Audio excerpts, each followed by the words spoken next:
I sincerely hope that the Conservatives are completely wiped out at the next general election.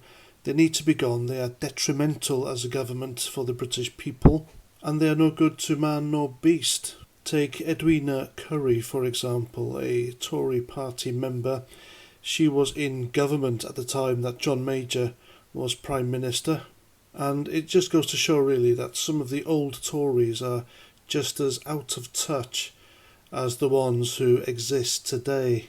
Now, interest rates are creeping up slowly, which means people who have a mortgage and own their own homes, they're looking at repayments doubling, which is an extra couple of £100 per month they have to find.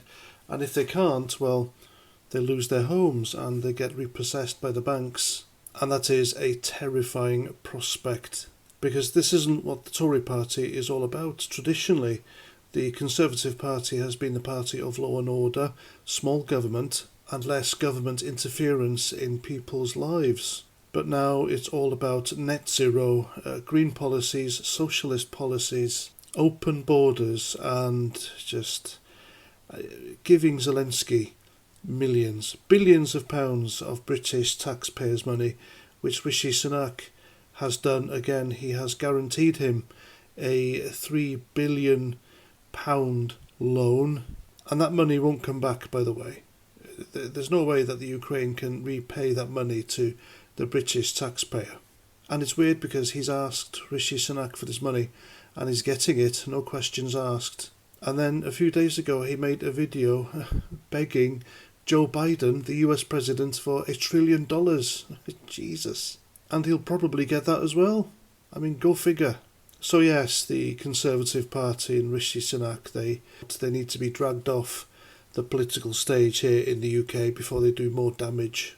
And yes, I did vote for Boris Johnson when he went up against insane Marxist Jeremy Corbyn. And believe me or not, can you imagine a Britain under him in these conditions? They would be worse, I promise you. So anyway, Edwina Currie has weighed in on this interest rate rise, mortgage properties ticking time bomb by tweeting this, and she said, and I quote, "All the baby boomers who are now mortgage-free homeowners went through paying interest rates 3 times what they are now. 16% was normal. We didn't have much choice, but home ownership rocketed and we survived," end quote.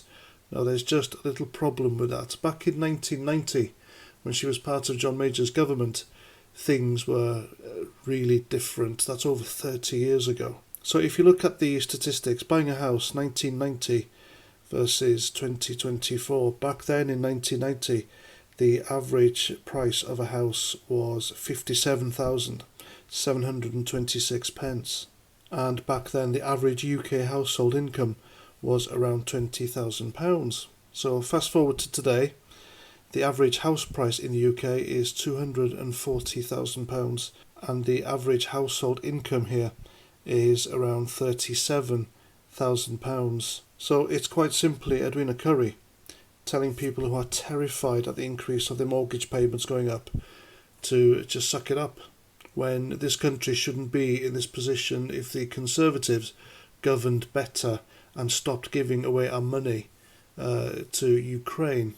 And besides, in 1990 things were more stable. Margaret Thatcher had been outed from government. She'd been there for over 10 years and she left Britain in a far better state than when she found it under near socialist ruination back in the late 70s. She dragged the UK to a more prosperous position because she was really tough when she needed to be.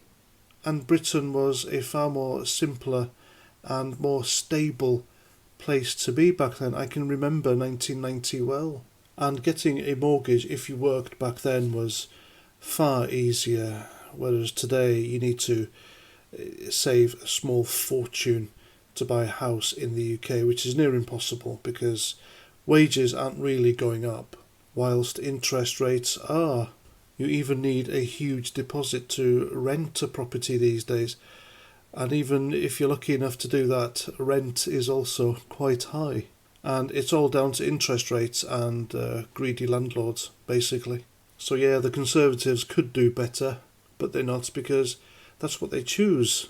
But if you think a Labour government would make things better, then I doubt it. They'll make it worse. So the only choice for me is Reform Party under Nigel Farage and no one else. And there we go, that's my video. Let me know what you think in the comments, and until the next time, Roger Trout.